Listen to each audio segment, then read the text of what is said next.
Olá pessoal, tudo bem? Göbekli Tepe foi um local de culto. Göbekli Tepe vai fazer parte de um período muito importante na história do Homo sapiens. Um período de transição do Paleolítico para o Neolítico. Uma transição da caça e coleta para a agricultura. Uma transição do nomadismo para o sedentarismo, uma transição do habitar em tendas para a cidade, uma transição da caça e coleta para a domesticação dos animais. Göbekli Tepe vai ter uma importância histórica e sociológica muito grande. Göbekli Tepe vai revirar a ideia que os acadêmicos possuíam sobre a relação entre o sagrado e o desenvolvimento da agricultura, da domesticação dos animais e do surgimento das cidades, que nós vamos falar daqui a pouco. Göbekli Tepe era um centro onde então se reuniam ali tribos e bandos que estavam nesse período de transição entre o Paleolítico e o Neolítico. Eles se reuniam ali, agradavam os deuses bons, apaziguavam os deuses maus, passava ali alguns dias e depois iam embora, e logo chegavam outros grupos, e deste modo Göbekli Tepe vai durar 1500 anos. Não é pouco tempo, hein? 1500 anos. Para se manter essa estrutura sendo continuamente construída, porque ela não foi assim construída e depois serviu como o local religioso. Ela não, à medida que foi construindo, a ritualística operava, a ritualística religiosa ali estava trabalhando ali, né? Então as duas coisas ocorriam ao mesmo tempo, a construção e a sua função teológica. Isso ocorria de modo simultâneo. Acontece que nessa época o sujeito vivia da caça e da coleta, não tinha agricultura e nem domesticação de animais. Então, para você manter aquela construção, precisava de homens especializados para cortar a pedra, homens bem fortes para carregar as pedras, precisava de um corpo de sacerdotes para administrar o templo. Então, quer dizer, havia necessidade de uma prática religiosa mais complexa, de uma ideologia mais sofisticada, né, do que até então se imaginava. Deve ter sido muito difícil erguer Göbekli Tepe durante 1500 anos, sem agricultura, né, e com caça e coleta, sem domesticação dos animais. Alimentar centenas de trabalhadores com caça e coleta, algo muito difícil de ser realizado, e foi realizado, né?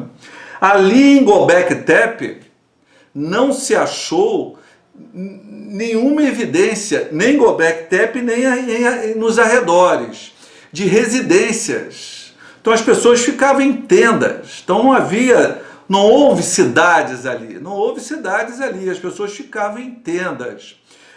Ali em Göbekli Tepe não se achou sementes cultiváveis. As sementes todas que foram achadas ali eram sementes selvagens, que não eram cultiváveis. Essas sementes, antes delas ficarem maduras, elas já caem. Então não permite que você possa plantá-las, né? Os animais, não se encontrou nenhum animal domesticado ali, ossos de animais domesticados ali, todos animais selvagens, porco, gado, ovelha, cabra, todos animais que seriam futuramente domesticados, mas naquela época, durante o período da construção de Göbekli Tepe, esses animais ainda eram selvagens, né? E tinham que ser caçados,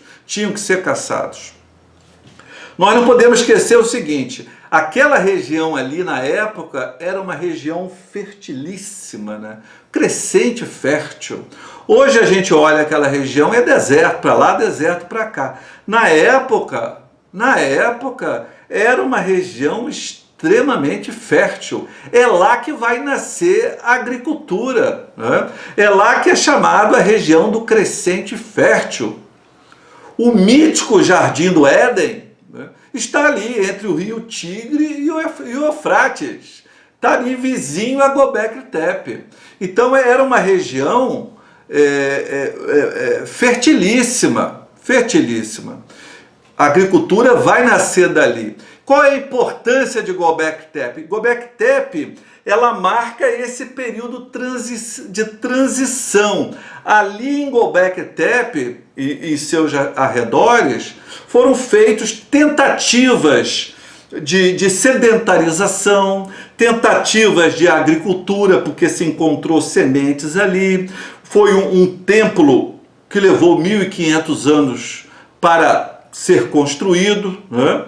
Portanto, houve um empenho de milhares de pessoas. Ao mesmo tempo, devem ter trabalhado ali centenas de pessoas e precisavam alimentar esse pessoal todo. Então, tudo isso será um estímulo para ocorrer a sedentarização, para as pessoas ficarem fixas no local, para as pessoas descobrirem uma maneira de melhor alimentar aqueles trabalhadores, seja os trabalhadores bruto, né, que cortavam as pedras, carregavam as pedras, seja aqueles que faziam parte da elite, que controlavam toda a ritualística de Göbekli Tepe, né? A domesticação dos animais. Então, em Göbekli Tepe foram realizadas tentativas de sedentarização, tentativas de agricultura, tentativas da domesticação dos animais. Ali em Göbekli Tepe não deu certo, mas em outras regiões, dentro de pouquíssimas centenas de anos dará. Agora, qual é o grande impacto de Göbekli Tepe? O grande impacto é que a ideia que se tinha era a seguinte: olha, a religião organizada, uma religião mais elaborada, uma religião mais complexa, uma religião com um corpo hierárquico para lidar com o sagrado, isso só vai ocorrer depois da agricultura, da domesticação dos animais e do surgimento das cidades. Göbekli Tepe joga por terra isso aí. Ele diz que isso não é verdade, porque para erguer Göbekli Tepe foi necessário uma organização religiosa complexa, muito mais elaborada, um templo que levou 1.500 anos para ser construído. E não foi uma construção furrequinha, foi algo monumental. 19 camadas, com cada camada com vários megálitos, né? Então é uma construção magnífica, realizada há 12.000 anos, 11.000 anos antes da Era Comum. Então o que isso quer dizer? Quer dizer que será a religião organizada que estimulará a agricultura, a domesticação dos animais e que forçará o nascimento das cidades, e não o contrário. A agricultura, a domesticação dos animais e os surgimentos das cidades vão nascer para quê? Para agradar os deuses, né? Então, com a agricultura, com os animais domesticados e com as pessoas morando ali de maneira sedentarizada, nós vamos ter o quê? Uma melhor construção dos templos. templos melhores construídos, os deuses ficarão mais contentes, mais satisfeitos e com isso ajudarão melhor os seus fiéis, né? Portanto, a agricultura, a domesticação dos animais e as cidades vão dever a sua existência a quem? Ao desejo do Homo sapiens em agradar os deuses. Até o próximo vídeo, pessoal. Tchau!